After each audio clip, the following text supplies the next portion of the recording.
I can go to Israel. I can want to hang out with my parents or my mother or my friends and my family.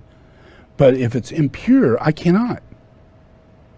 And that will give them the choice to leave too, which they did. If you look in history, Mary and everybody else left right after me.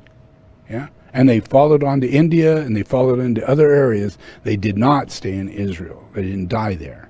Yeah. So it's a lesson everybody needs to learn. Here I am, I'm incarnated, yeah, and we need to get past a lot of these things that keep the externalization from happening, and that's mainly impurities. People have impurities, and you need to recognize those impurities and take the opportunity to don't carry them out. It's your desire body that carries them out. They literally manifest into your cosmic realm. And they become opportunities. And you think, well, God must be manifesting this for me because it's happening. And that's not how it works. If you have the door in the astral plane open, there are all kinds of demons just waiting to set up all kinds of very impure circumstances in your life that will come in and create chaos. And you'll think it's God. Just because you have a deluded state of wanting to fulfill your desires rather than listen to me. Yeah. So it's important to listen to me. It's really important to understand impurities. Drinking, 0. You cannot drink 1 drop. Not an ounce, not a shot, not a glass, not a sniff, nothing. Yeah. Can't have it in the house. Yeah. You can't go to a bar and think, oh, I'll just have a beer or two. Yeah. Nothing. Not part of it.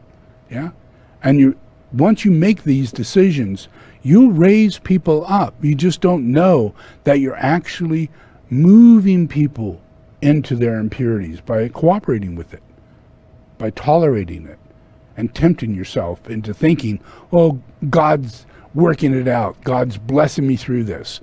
So many Christians are led by Trump and led by a dogmatic reality that doesn't exist. And it is the biggest astral plane door process we've got going on. And we need to, if you're Christians, you need to brighten up and raise your consciousness into study, into Vedas, into study, into earth reality, into history, ancient history, archaeology, anthropology. Look back. Shock yourself to the reality of giants. Shock yourself to the reality of this earth, that we are billions and billions of years old.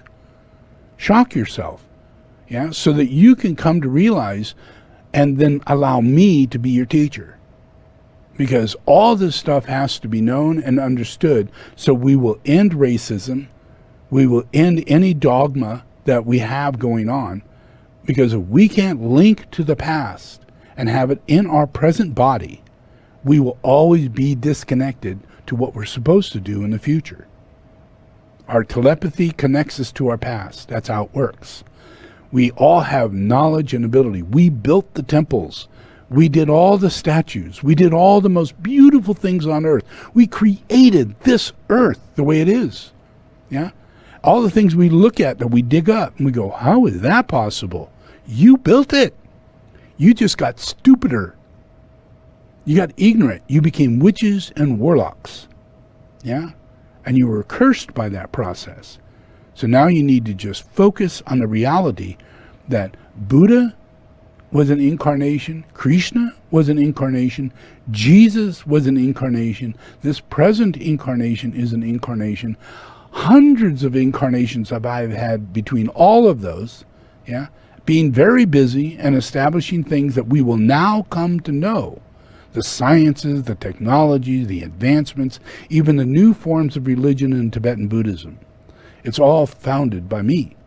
Yeah? And you need to be open-minded so you can receive those blessings because they're your past. Not this stupid, crazy stuff that only goes back a couple hundred years or even less because you think you only incarnate once. Yeah. So that's it. Thank you very much and enjoy.